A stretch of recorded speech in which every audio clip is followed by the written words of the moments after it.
So I made a prediction on social media and I upset a lot of people. They're saying that I'm wrong, and when people think you're wrong, they get angry on Twitter. Let's see if I can get you guys angry. Hopefully not, because I consider that my subscribers are individuals which can tackle with various arguments without getting angry. So my prediction is that the new normal is going to go away in Europe by this time next year. You can fact check me next year if you're angry. You can show me the video and I'll admit, hey, I was wrong, or you know what? Turns out I was right. I think I'm going to be right. So Eastern Europe, 100% I'm sure I'm going to be right. In Eastern Europe, the old normal, like the 2018, is probably going to come. Western Europe, I'm only 80% sure. When it comes to the United States, I can't really make a prediction because the culture is a little bit different there. You have people who ingrain themselves into one side or another. I mean, they're already picking a faction and they're not budging.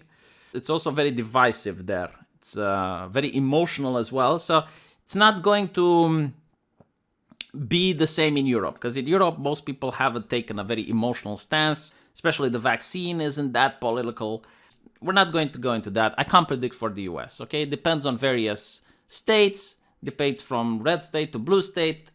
And also in the US, there's a financial interest, okay? Because if you're a left-leaning person, I don't know if I even should say this, but what I'm saying, this is true. Like, I'm not going to be debunked with this, okay? Leftists think that things are free, all right? But here in the real world, in normal land, we know that everything costs money. And when something is free, it's from the taxpayer. And if you look at certain pharmaceutical companies in the United States, they make so much money that they might legitimately pull the US out of an economical crisis if they're going to pay their fair share, their taxes. So again, you might have various politicians that are going to take that into account when making decisions. Horrible to say this, I know. No, everything is about compassion. Everything is about for the greater good of humanity. I'm a more cynical person. Again, it takes 1 year for you to debunk what I'm saying here. Now, this is why I think the old normal is going to come back. So the main reason is that right-wing parties, far-right parties are winning elections. And they're coming out of nowhere. For example, in Romania, you have a party called Aur, Gold. Managed to get around 12-15% of the election results. All they promised was that they're going to get rid of the authoritarian mandates. And you see this happening across Europe. You have parties that no one heard about, or parties that people did hear about, and all of a sudden they're rising in the polls.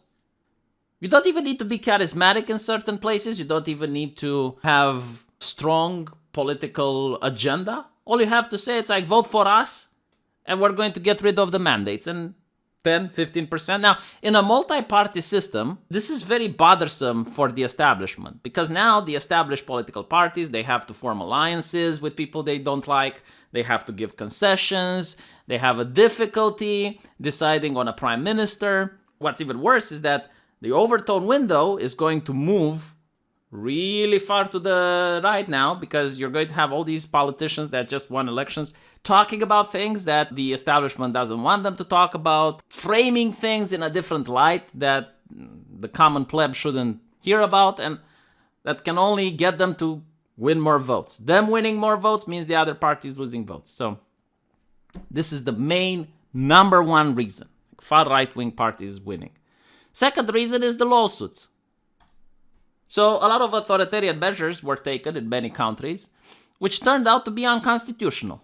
Pikachu face, I know. Like, for example, in Romania, there was a legislation saying that if you are caught breaking the quarantine, even for the reasons allowed, like you're going out to buy food, but if you don't have your papers with you, or the papers aren't signed in a proper way, then you get a 2,000 euro fine.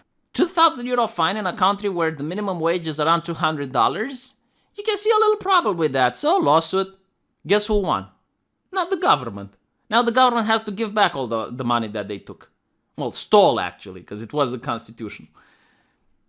That really throws a wrench into the machine, because now You have city halls, you have mayors that took into account the money that they were supposed to get from the fines, and it wasn't just a little bit, considering that certain police officers were actually planning a high score, a wall of fame on how many fines they can give that day. And when that happens, the government looks weak, the government looks illegitimate because it's like pushing for unconstitutional shit. Far-right parties, the blockbuster film. Another reason is that if you look at the economy and the way things are going, it's probably why in the United Kingdom, Boris Johnson decided to do a 180 with the green passes and the QR codes. So he was big on that shit. And all of a sudden he comes up, it's like, oh, we're not going to do it. And it's like, why? What I think, he probably looked at the economy and he looked at what's happening in the United States and in other places which came up with this novel concept. And the novel concept is like this. If you get vaccinated, you can work. If not, you don't get to work, right? And probably they assumed that at least 99% of the people are going to say, well, shit, I'm going to have to work. Turns out that wasn't reality. Turns out that in reality, I don't know how many, but apparently a sufficient enough number said, okay, I'm not working. So what this ends up doing is like if you already have shortages when it comes for truckers, you already have shortages when it comes for nurses, you already have shortages when it comes for gas and other shit. Now you're making things worse rather than making them better. So they're going to have to come up with other issues. And again, even if they do this, the lawsuits are coming. That's why I think they're not going to be able to keep doing it. Now, another thing is if you look at the music of the new normal, it plays differently in different states. So, for example, it plays the loudest in Italy and Israel, and it stopped in Denmark and Norway. I think it stopped in Sweden as well. Now, the reason it stopped in Denmark, from what I understand, is that they're having elections. Again, number one, far-right parties rising. Other nations have access to the internet. And now if you look at countries, especially when it came with the pandemic in Europe, they usually took hints from one nation to another. Like some nations were more conservative and they were looking to see what their neighbors are doing. I genuinely think that most people prefer less authoritarianism rather than more. And it's very difficult for someone to look at their neighbors and they say, all right, but like, why can't the neighbors live like that and we have to live like this? Now, there is an exception to this, and people are going to mention Australia. Australia isn't playing music at this point. Australia is a cacophony. Like what's happening in Australia, even left-wing publications that are very far to the left, like for example, The Atlantic, this is a Marxist publication, according to them. I mean, they're not only pushing Marxism, but some of the writers here are Marxists. They say that Australia traded way too much liberty. It's very difficult to even call Australia a democracy, given what's coming up on social media right now. I mean, it's absolute madness. I would say that if you're in Australia, if you go to China, you would be more free in China at this point. So I'm not countering Australia. I don't know what they're doing. It's bizarre. No other country is doing what they're doing. Except authoritarian regimes, of course. Another question is like, all right, so when the orchestra is singing the music of the new normal, someone has to pay the bill. Every time people sing, someone is to pay the bill. Who's going to pay the bill? And here in Eastern Europe, it's a tradition that doctors and teachers are going to pay the bill. Every time we have an economic crisis and the government needs to make some cuts, they're going to cut from the hospitals and they're going to also cut from the schools. This happened during the last economic crisis with the austerity measures from the American housing crisis, which also came all the way here to Europe. Happened. I mean, it's happening almost on a periodic basis, like once every 4 years when the government wants to make cuts. So it's going to be very difficult for people to say, oh no, like we need money for that. Like here in Eastern Europe is already the idea that doctors are corrupt. A lot of people have resentment for a couple of doctors that spoke in public, and they were a little bit more happy when giving bad news than they should. Like they had a smile on their faces and stuff. People remember that, so I don't know if many people will defend or be against the government cutting money from the healthcare sector. I do want to say, though, that there is an exception with the cult of the NHS. Now, if you wonder what the cult of the NHS is, it's an institution that's supposed to be a medical institution, but in fact, it's now more like a church. It's preaching to people. What is it preaching? I don't know, but it's Dear White Peopling. What is Dear White Peopling? This is Dear White Peopling. This is their website, and it's Dear White Peopling. It wants white people to be uncomfortable. Like, why? They already pay taxes. They are uncomfortable. What more do you want? So I've never seen something like this before. This is very bizarre. It's kind of bewildering, so I can't make predictions. If I've never experienced something, I don't know where they're going with this. But again, it doesn't seem to have a comment section. Doesn't seem to allow people to give feedback. So if you can't have a comment section, you can't give a feedback, then it's not really a dialogue, it's a sermon. They're preaching. So it looks more like a religious institution now.